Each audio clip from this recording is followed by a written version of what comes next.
Good afternoon, everyone. I'm Scott Henninger. I'm joined by Jonathan Flynn. Wei Liu will soon be joined by our consultant Carson Weiss, who will go through his series of slides as well. But first of all, let's talk about today's agenda.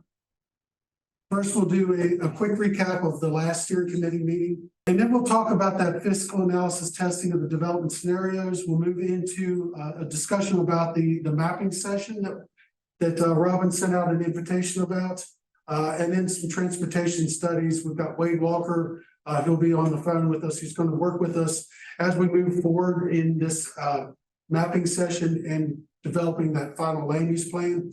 And then we'll talk about those next steps. There's hot dates that we need to put on our calendar. Next slide.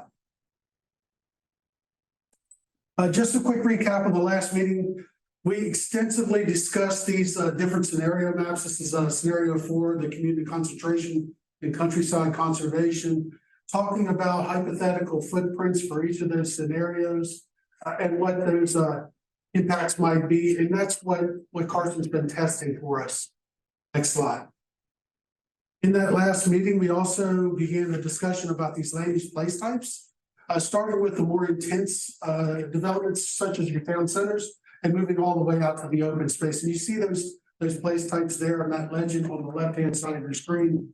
One thing that we should note is that this week we have been very busy writing and reorganizing and reorganizing that format over and over, trying to make it more clear and understandable to the public as we produce this document.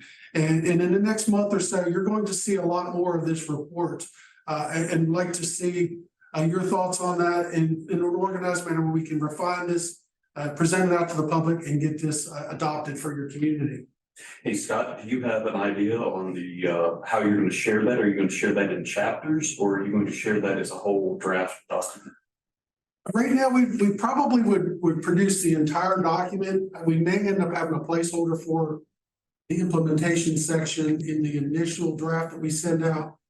We still have to work through a lot of that. We've been talking a lot to Jeff Huffman about some of those next steps, but where we go after this report is done, the implementation of that. So we're still working on a lot of that. We'll feed that in there, and there will be some tweaks, I'm sure, once we get the feedback, and then hopefully adoption sometime around the first of the year.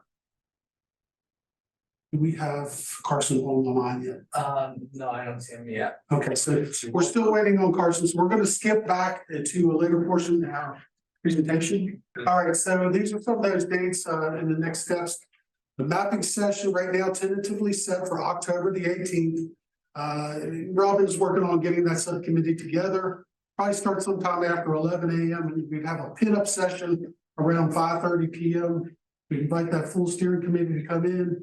If you're not able to attend, we will scan it or take photographs of that document as we map it, send it out to the full committee, try to get more feedback before it is presented at the open house to get the public's reaction and buy-in. And we're going to be leaning on you for buy-in. We're going to run this by some of the local mayors and also try to explain to them why we got to this point from the fiscal analysis, from our public input as well. And we really appreciate everybody's cooperation and support on the mapping session approach. It will be an intense session, and that it's going to take a lot of time. And we just want to make sure that everybody also understands that the pinup is not simply just to show what has happened. As part of that, it's really going to be a very engaged process of, we're hoping for for a lot of discussion, and to understand that it'll be largely a starting point and be fueling and informing that discussion. And so that when we get to the end of that session, the end of the day, will be by no means done, but we hope to have very clear direction from you guys and buy-in at that point. So we just really, again, appreciate everybody's commitment for those who will be on the subcommittee. But then to the full steering committee, you're not off the hook. That evening session will be a lot of discussion and refinement of any of the information we come up with that day.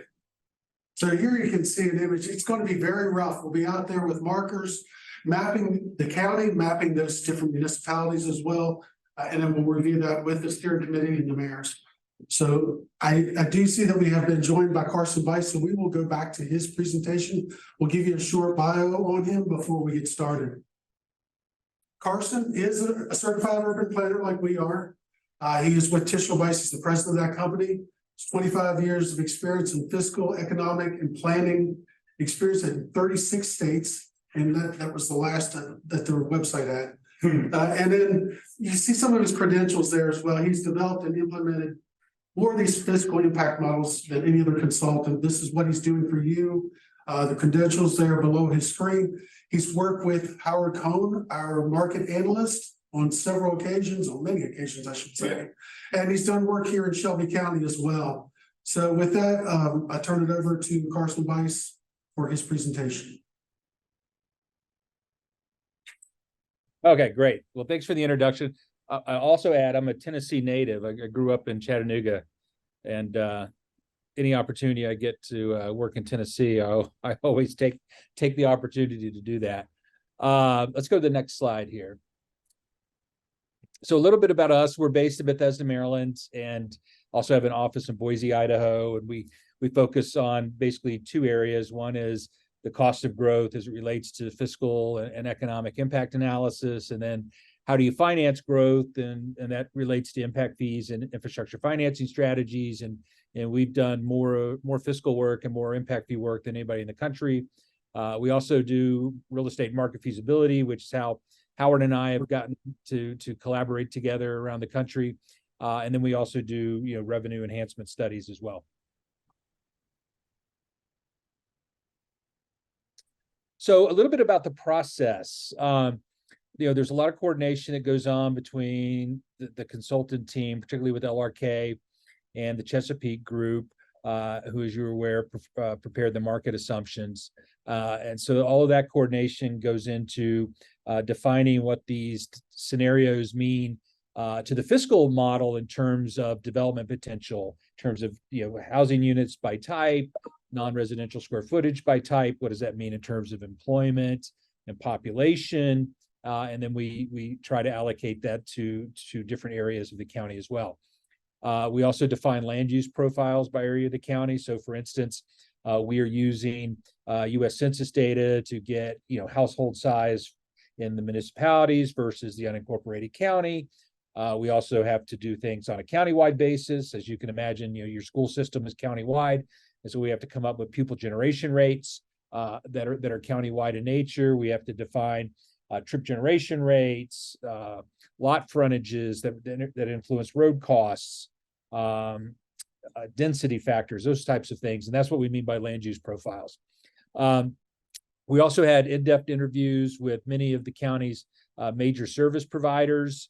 And the purpose of those meetings is to determine what are the existing levels of service in the county, where do we have infrastructure capacity or conversely a lack thereof, where do we have fixed costs that are immune to growth. So for instance, the county administrator's office, you're going to have a county administrator whether there's 10 people in the county or 100,000 people in the county.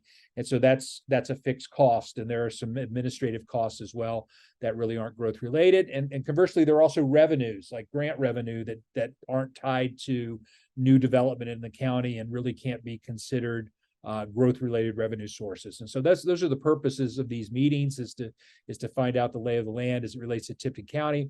We then design the fiscal impact model and then prepare these preliminary fiscal results that you're seeing today.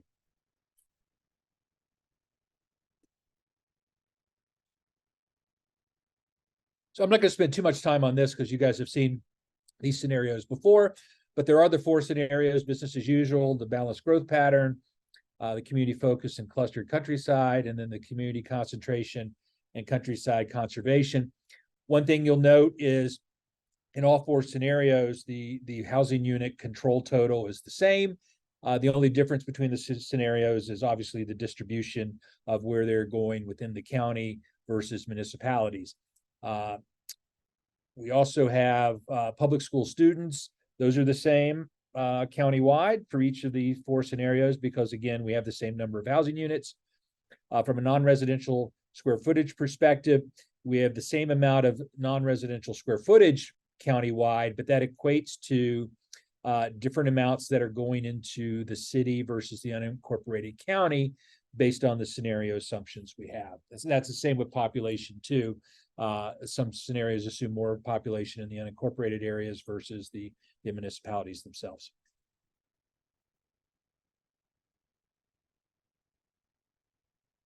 So some of the major assumptions we should talk about is one, we use the current county fiscal year budget. And that's how we define those levels of service, because that is the level of funding that the county commission has decided to fund in a given year.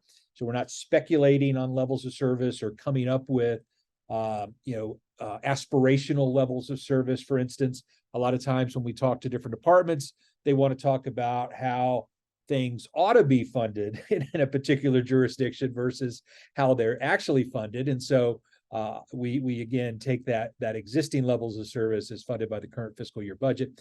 We are not assuming inflation. That is a pretty standard assumption in most fiscal studies. It's very difficult to wrap your head around, $2043 compared to $2023.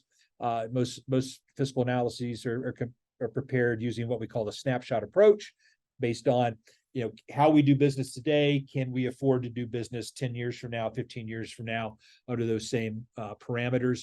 It is a 20-year analysis period. And we also use marginal costing wherever possible. And what that means is, on an earlier slide, I mentioned the availability of infrastructure capacity.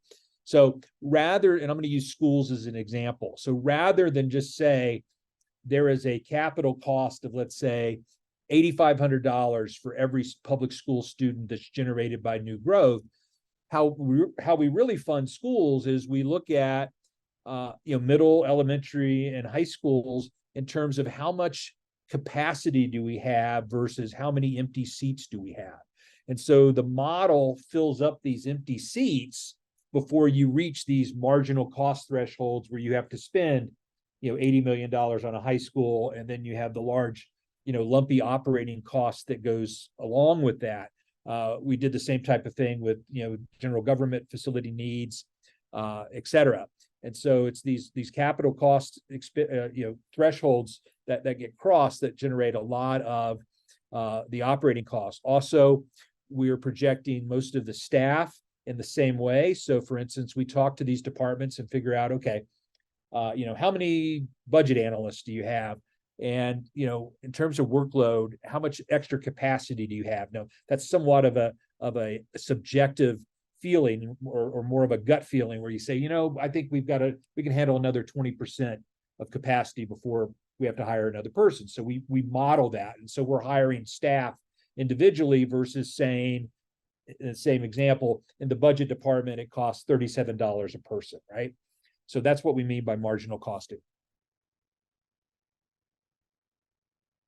So the funds included in the analysis, most fiscal analyses do not include enterprise funds or internal services funds. The focus is on the funds that are supported by different tax rates, whether that's property tax, sales tax, income tax, et cetera. And obviously in Tennessee, we don't have income tax. But we're looking at the general fund, solid waste, the public works highway fund, the general purpose school fund, the debt service fund, and the general capital fund. So this chart, I know it's busy, but we're going to work our way from top to bottom. So we have the four scenarios shown here, and we show the results cumulatively over the 20 years. So for instance, for the general fund, under the business as usual scenario, we're generating cumulative revenues of 147 million. Okay, and these are expressed in millions, in thousands, versus expenditures of 118.6 million. So we get a cumulative net fiscal impact to the general fund of $28.3 million over the 20-year analysis period. So and it's important to note that positive results accrue to the general fund under all four scenarios. Positive results accrue to the solid waste fund in all four scenarios. However, there are deficits generated to the highway fund, which we'll talk about here in a second. The general purpose school fund also has surpluses generated over the the 20-year analysis. The capital projects fund does not. And one of the reasons for that is we are assuming that we are using pay-as-you-go expenditures, meaning that in order to show the true cost of growth, we are assuming that if a school is built in year 2010 and it costs $80 million, that's an $80 million expenditure. Now, obviously, we could model what happens if you choose to debt finance that, and that could be a potential scenario we look at after, going forward. But that's why you show no expenditures to the debt service fund, but we do show revenues, and so there's a positive result there.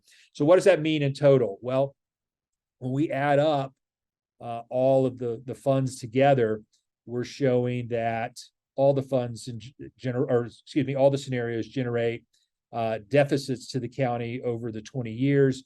The best result is generated under the community concentration and countryside scenario, where the average annual impact, meaning that on any given year and under the 20 years, the average deficit would be 5.3 million.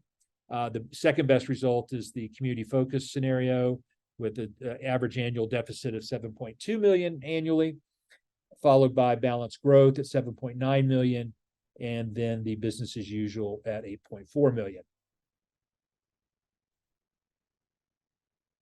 Now, this is another way of looking at the results. So this shows the annual results, meaning the surplus or deficit in any given year of the analysis period. And this chart illustrates how the marginal costing works. You see how you get these really sharp declines, and that's typically in both of these cases. This is where schools are built, and because the residential growth is the same countywide, you're generating the same number of school children, so the school costs are the same under all four scenarios, which is why the annual trend line is the same essentially for all four scenarios. The only difference is the amount of surplus, the amount of surplus or deficit in given years.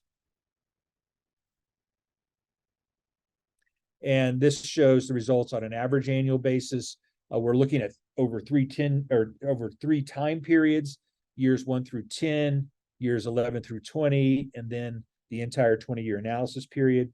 And you can see that in the back half of the 20-year analysis period, years 11 through 20, that the average annual deficits are much less than what they are in the first 10 years. And that's because of the cumulative effect of sales tax and property tax, particularly property tax, as growth is continuing cumulatively, that revenue starts to build up, and you're also have some of those marginal school costs, particularly the high school, occurring in years 1 through 10, which makes those average annual deficits larger the first 10 years. And then this shows the cumulative results, just shown another way in a bar graph versus tabular format. And again, it emphasizes the community concentration and the community focus scenarios generating the best cumulative result. So what does this all mean? Well, as I mentioned, the community concentration and countryside focus, as well as the community focus and clustered countryside scenarios, they generate the best results.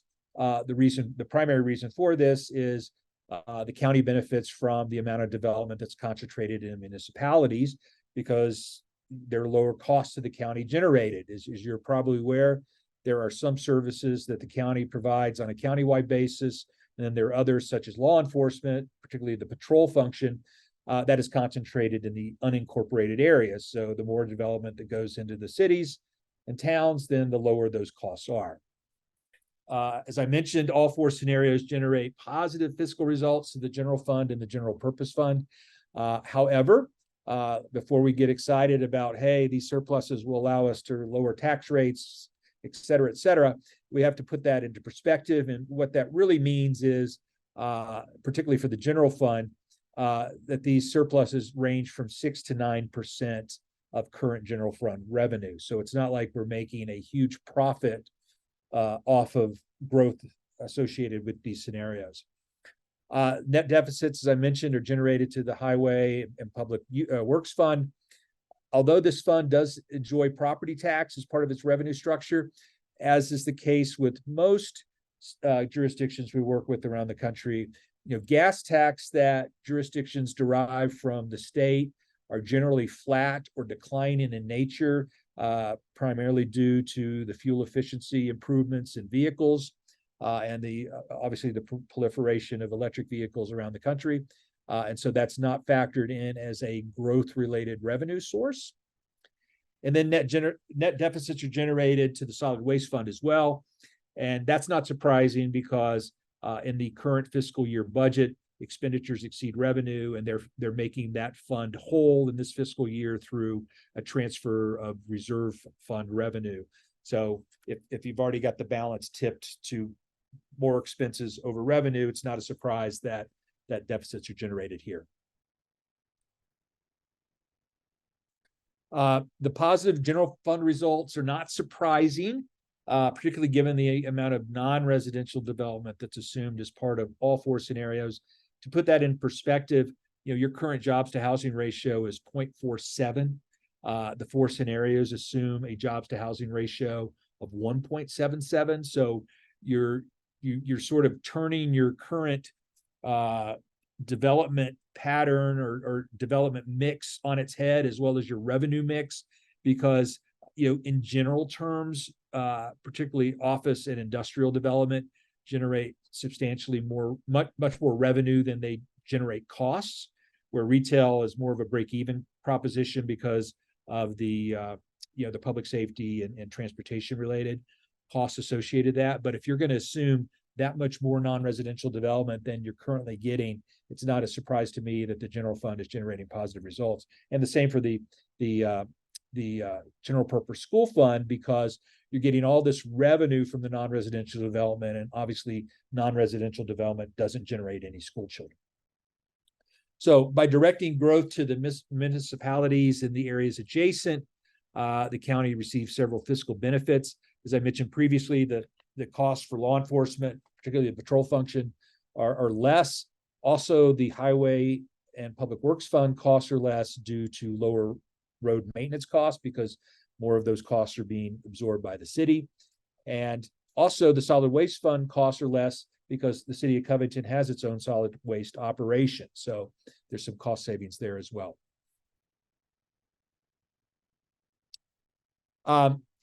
Also, some other factors that contribute to the results is, in general terms, the county has a relatively low level of service compared to more urbanized / suburbanized counties that we work with around the country. For instance, the county's really not in the park business.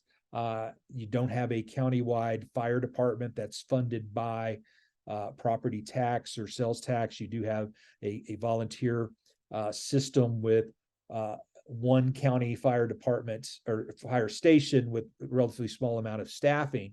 However, one thing that everybody should keep in mind, particularly relative to the surpluses that are generated, is that it's very likely that new residents to the county associated with the influx of folks associated with Blue Oval, that they will expect and demand higher levels of service than the county currently provides, which will obviously lead to an increase of cost and will certainly burn through any surpluses that you're seeing generated, particularly to the general fund. Another consideration and again, these results are preliminary before the transportation consultants have been brought on board, is that the county has not historically been in the road building business, and so there's no level of service to model, but there will likely be a need for significant road improvements in and around Covington in particular to accommodate the amount of non-residential development potential, and as well as the residential densities assumed in the community focused and community concentrated scenarios. Also, another caveat here is I would argue that the school costs that we're using are likely understated. And why do I say that? The demographic characteristics of families who will likely move to the county are going to be different. And so they're going to result in more school-age children per household. So I'm going to take a moment here to explain how we came up with the student generation rates. Because we couldn't obtain geocoded data from the school district, which means we can link up elementary, middle, and high school students to a particular address and a particular housing type, the second best method is to use public use microsample data from the census. Well, that's only collected in areas that are 100,000 people or more. And so the PUMA area for the county is larger than the county as a whole.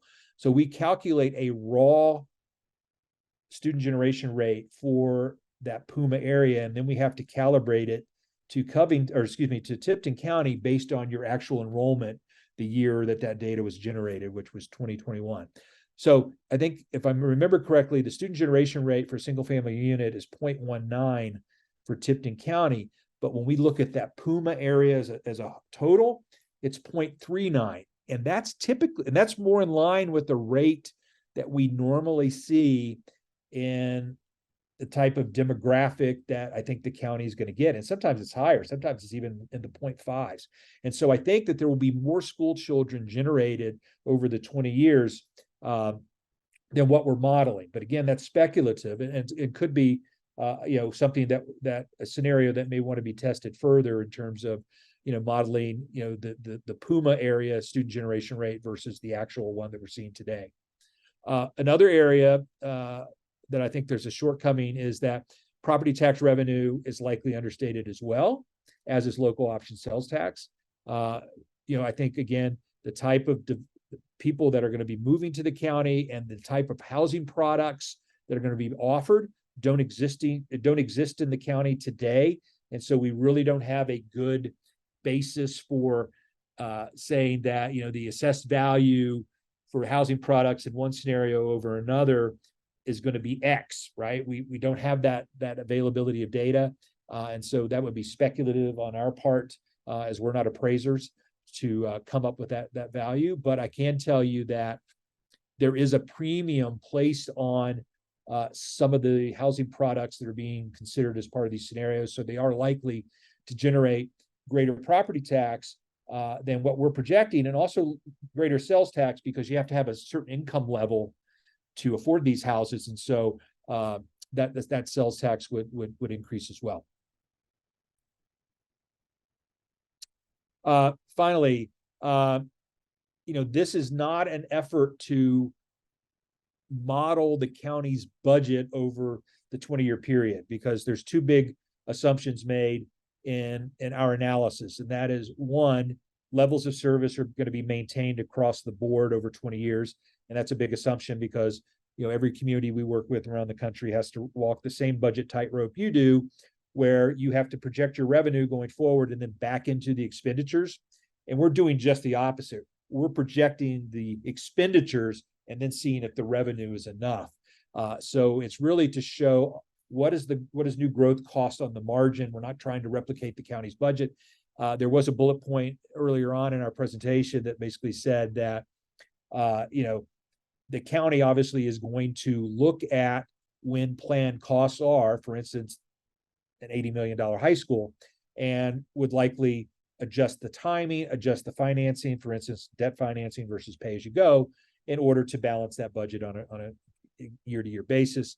And finally, fiscal issues are just one area of concern when considering land use decisions or setting growth policy. Obviously, as you all know, you have to consider environmental and economic and transportation, affordable housing, and equity goals also have to be considered when making land use policy. And with that, I'm happy to answer any questions that the committee has.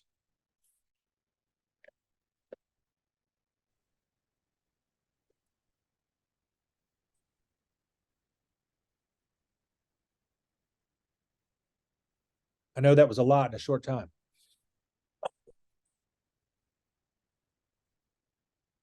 It was spot on, Carson. And so, yes, please, committee, feel also free to type those into the chat as well, and we'll relay those to Carson. But we would greatly encourage everyone to ask questions about all of this.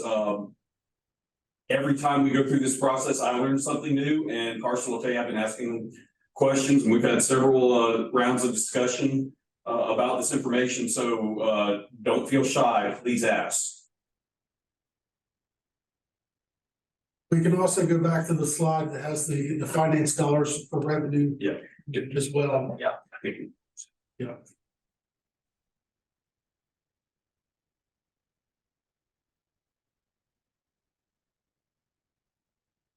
Anyone?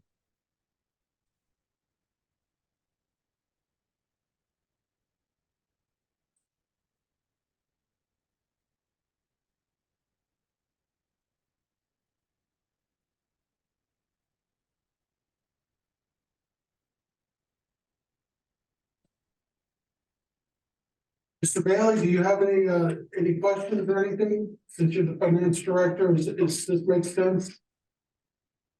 I would like to go back. Can everyone hear me? Yeah. Can we go back to the slide that had the surpluses and deficits by fund? I'm trying to look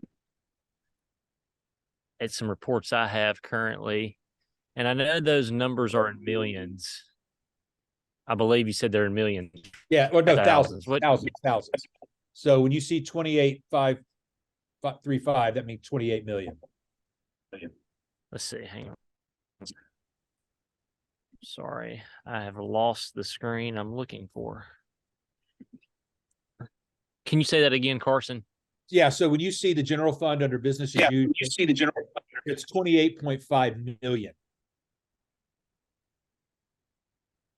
And now that figure is That's it now? Is that annual? You said cumulative, That's over correct? 2 years. So if you go down to the bottom, that's the cumulative for all the funds combined, 8.4. So the general fund is cumulative, or excuse me, the average annual is basically 1.4 million. So the general fund. So we're sitting at 30 million. A laptop. I'm having to flip through screens here.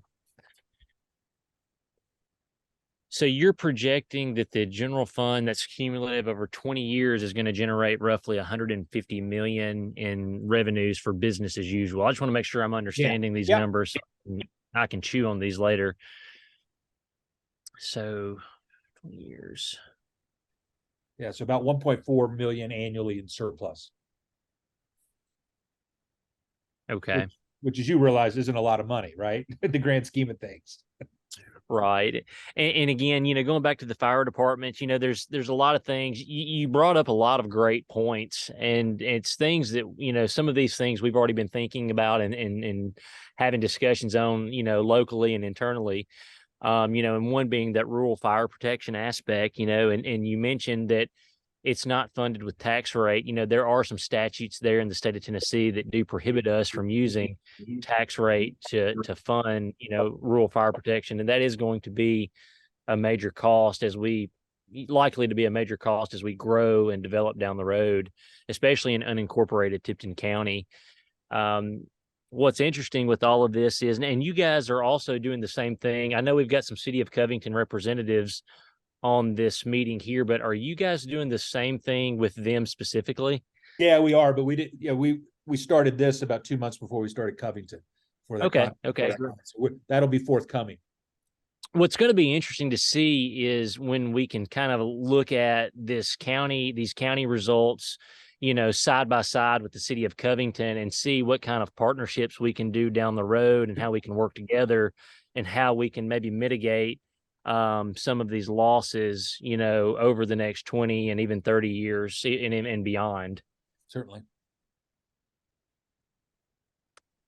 But that was my one question that I did have, and I was trying to type that, was I just wanted to confirm that was the 20-year aggregate that we were looking at here.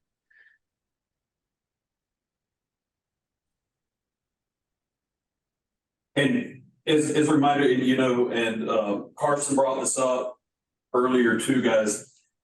And we still want to encourage discussion and questions. We've got Carson on the line, so guys, please ask the author, right? He'll be able to provide a much better response than I will, or I'll end up asking him anyway on your behalf after. Even though we will be open to continued questions, even after today, please send them to us and we'll relay them to Carson.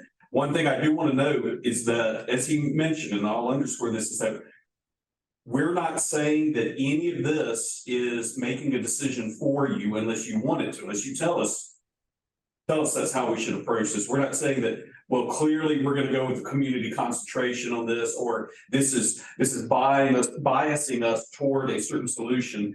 This is simply showing these models and these impacts because, as we've said from the beginning, it's about the community's vision and goals. We want to clearly illustrate what at least one factor of those is the cost of those vision and goals.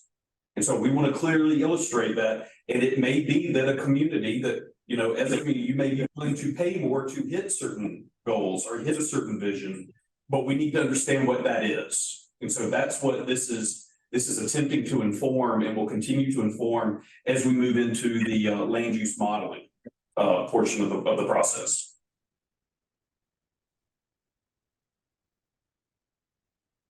Carson, on back on the screen, the slide there, I see that the revenues, and you may have said this or addressed this already, but is that strictly property taxes? That's not No, incorporated.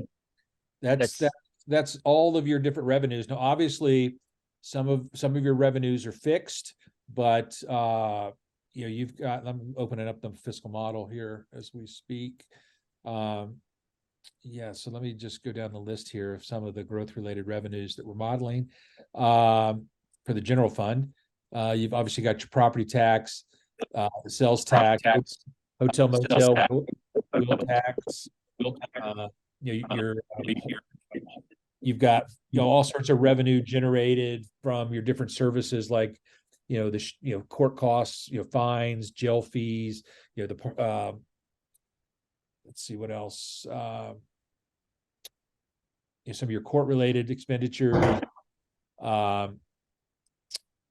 But obviously, the bigger revenue sources are the taxes, right? But so there's a lot of revenues that are in here, like cable franchise fees, animal registrations, building permits that you would get, which are one time, obviously. So, for instance, like just if we're looking at this current fiscal year's budget, and I'm just focusing on the general fund mainly because it's the first one that we came to. Plus, it's the most volatile fund that we have as far as providing a broad range of public services.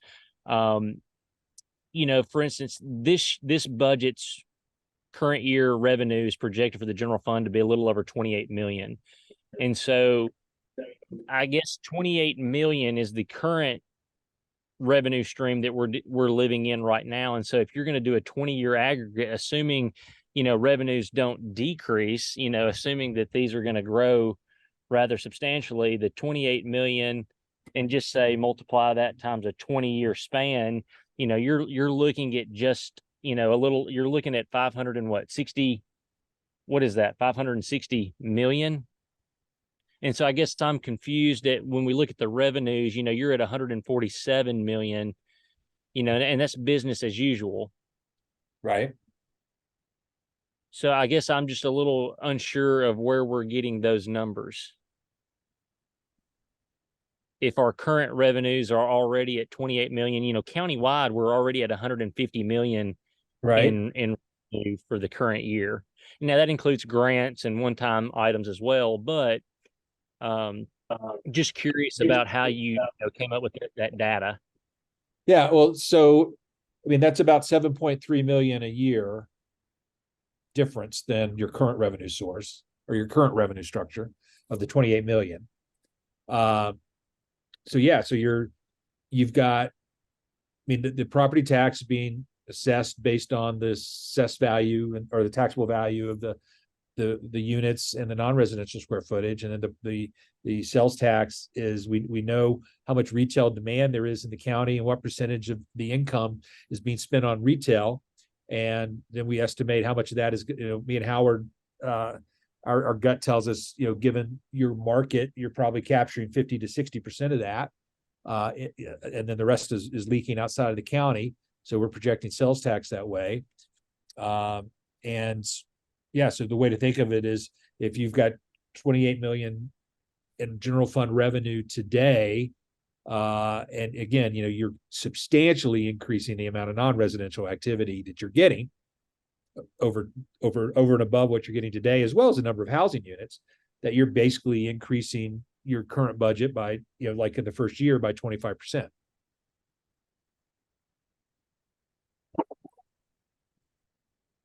Okay.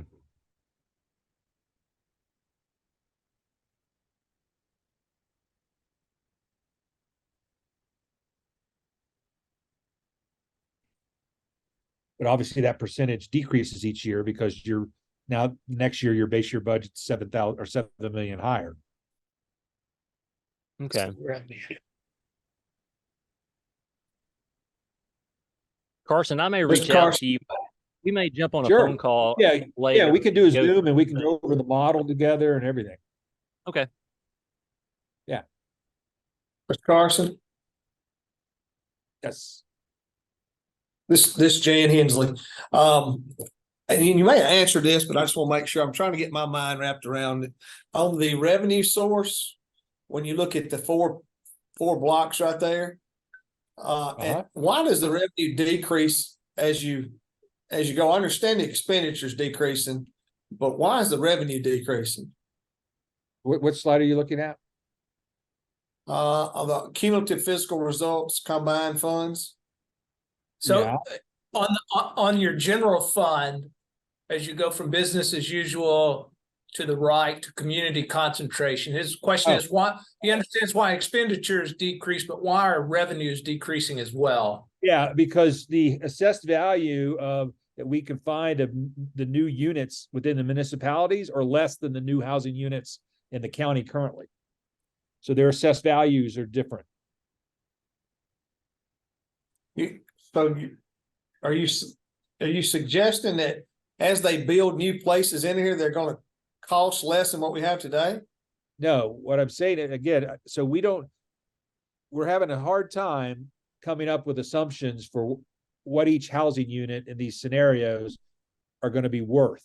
And so what we've done is we've used the county's GIS system and property appraisal data and have worked with the county to give us examples of recent residential construction in the municipalities, recent residential construction in the unincorporated county, in order to get a weighted average assessed value. What we have found is the new housing units that are currently being developed in the municipalities have a lower assessed value than those in the county.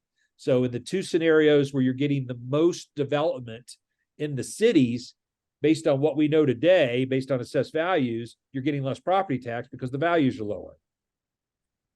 But Mayor Hensley, in Carson, please correct me if I'm wrong, Mayor Hensley, but Carson is, and truthfully so, one of the things that differentiates Carson and what he's doing, and I'm appreciative of it, is that he uses facts, right? Of the information we have today, to best inform our decisions for tomorrow. And we don't do a lot of speculation, because speculation, while it may tell us what we want, is speculation. Then if it tells us what we want, that's great, but there's also risks with speculation. And so what this isn't saying, though, is that trend will hold true going into tomorrow, that it is very possible, and I would consider it, I can speculate all I want. I would consider it likely that new housing units going into the municipalities will probably buck the trend of being less value going forward. Yep. But Carson being faithful to the model and faithful to this approach, taking a very pure scientific approach to this, that would be unfair for him to do that, because then it would, of course, put you in the county in a spot. Well, what if that didn't happen? And it was just based on opinion and speculation. You're exactly right. And we want to err on the side of being conservative, because you certainly don't want to be accused of stacking the deck in favor, right? I mean, we're showing surpluses to the general fund with property tax that I'm fairly certain is going to be significantly higher than what we're projecting, as will local option sales tax. We're not coming in here saying, yeah, these new homes are going to be valued at $850,000, right? I mean, I don't know that. as we experience that growth though, and if we're seeing, those types of surpluses in those funds, and these revenues are based off the assumption of the current allocation of the tax rate. And so what will happen over the course of every year, we reevaluate the needs. And so we'll re-divvy up the pie, so to speak. We'll reallocate the tax rate. And so it's not necessary that this is for everyone else. It's not necessarily that the general fund's guaranteed to see these types of gains. What will likely happen is we'll restart to experience losses in the solid waste and the highway fund and in those capital projects funds. We're going to be shifting out tax rate, pennies on the tax rate to cover, those losses that we're incurring. Is that correct, Carson? This is based off the current tax rates allocation. Right. Yeah. So we'll just recarve up the pie, and hopefully we'll balance things out that way is the ultimate goal.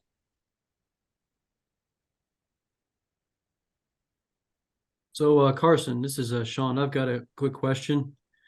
Uh-huh. So you talked about people coming into the county and expecting services.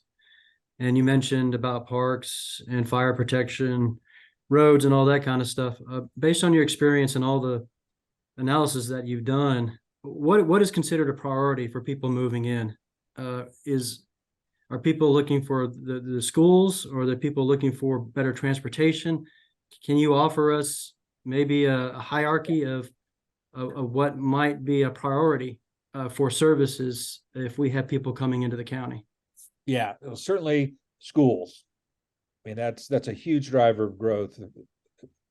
Perception, whether it's real or not, a perceived good school district is going to certainly inflate or contribute to property values, as well as the demand for housing within your community. So schools will be number one. I think public safety and transportation are probably tied.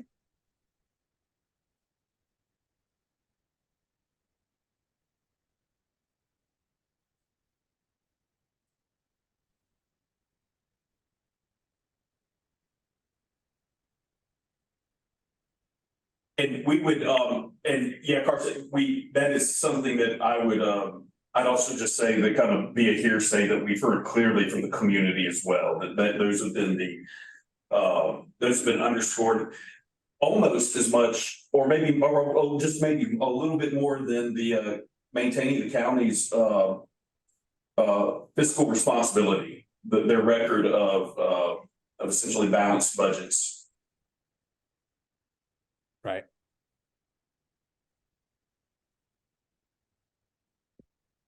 Any other questions?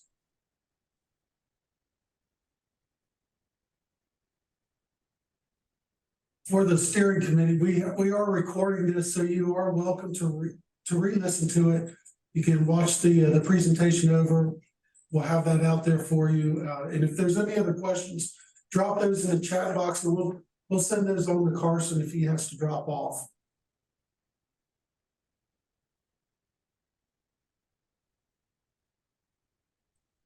All right, we'll go back into our next steps then. Thanks a lot, Carson. We really appreciate that. My pleasure.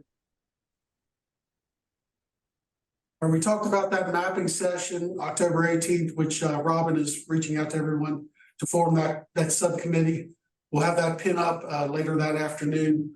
On October 24th, we're going to start vetting that map along with some of this fiscal analysis early findings to that open house. We're also going to introduce Kittleson and Associates in early November in one of our steering committee meetings, and we may have Wade Walker on the line. I'm going to go through a couple of slides here to give you a little bit of background about him and his firm. Yeah. Yes. Wade. Yeah, Wade. Yeah. Wade is joining us. Do you want to present these, Wade? I'd rather you do it because I am on I-95 in South Florida. Absolutely. So our transportation expert is transporting himself right now. So yes, Scott, we'll go with it. Yeah. All right, so this first slide indicates that there are 350 plus staff members, 26 offices, 38 years of experience with Kittleson Associates. And some of the deliverables that they have done in the past on the left of your screen, they are national leaders in what they do, and they look at a variety of things, not just vehicular transportation. They also look at mobility with transit and pedestrians and so on. Next slide. Wade Walker, we have known Wade for, at least Jonathan and I, probably for 20 years or more. Yeah. He has worked with LRK on many projects over the past 30 years. He is from this area originally. And as you see, there's some credentials there that include some local projects there at the bottom of your screen here in the Memphis area, as well as other areas in Tennessee.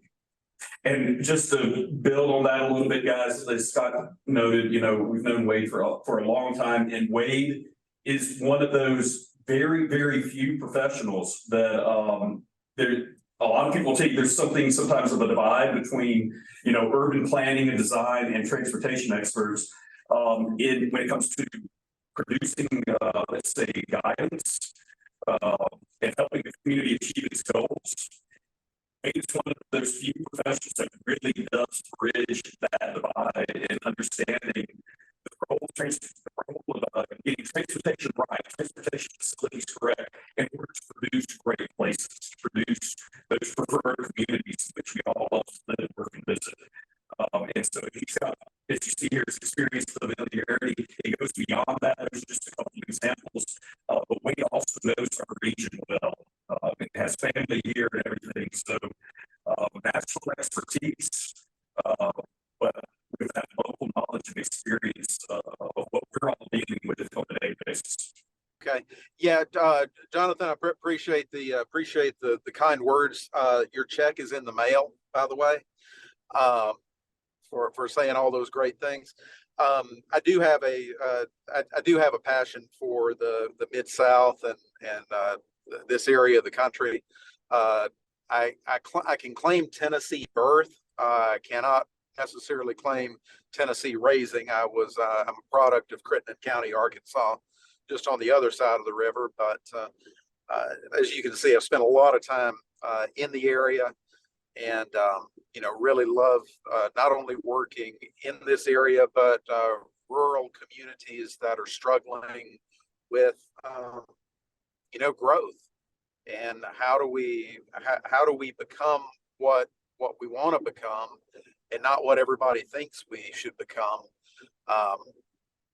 You know, and have done a lot of that work alongside my friends at LRK as well. Just here's those hot dates again. On October the 18th at mapping sessions, the 24th is the open house, and on the 1st of November, we will move into probably that steering committee meeting. Wade will be participating actively in that meeting as well, and we'll be looking at some of the outcomes and findings from the open house. And I would like to go back to the last slide, Wade, if you could go back. Yeah. A little bit about Wade's going to help us with. So he is going to look at and review the land use maps with us. He will be calling you just like Carson and Howard did, various people to try to inform this plan. Just kind of looking high level at how land use affects transportation. This is not a major road plan. It is some strategies, though, to get you to the next step. And one reason, guys, is a reminder that we took this approach is that we recognize that a future land use plan that, of course, doesn't have any transportation considerations is kind of setting itself up for trouble going forward. However, based on both the speed and the scope of services for this particular process, incorporating an update to your major roadway and thoroughfare plan, in addition to considering a multimodal approach, which is one of the things we've heard from the public, didn't make a lot of sense either. So we're making sure that we have a future land use plan that is informed by these considerations, but also noting we also want to make sure that, you know, the state's got a pot of money out there that they set aside for regional and local planning.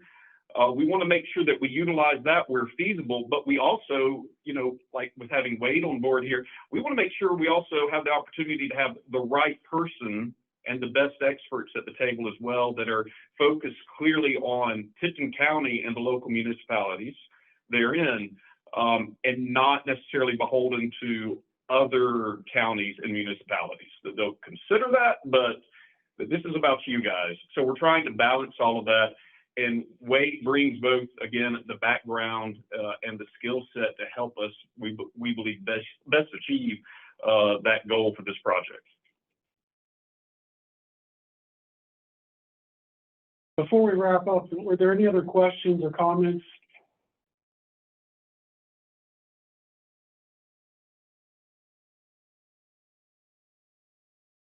We'll check the chat box real quick. Yeah, it looks like we're okay. Well, if there's anything else that you'd like to share, please email us.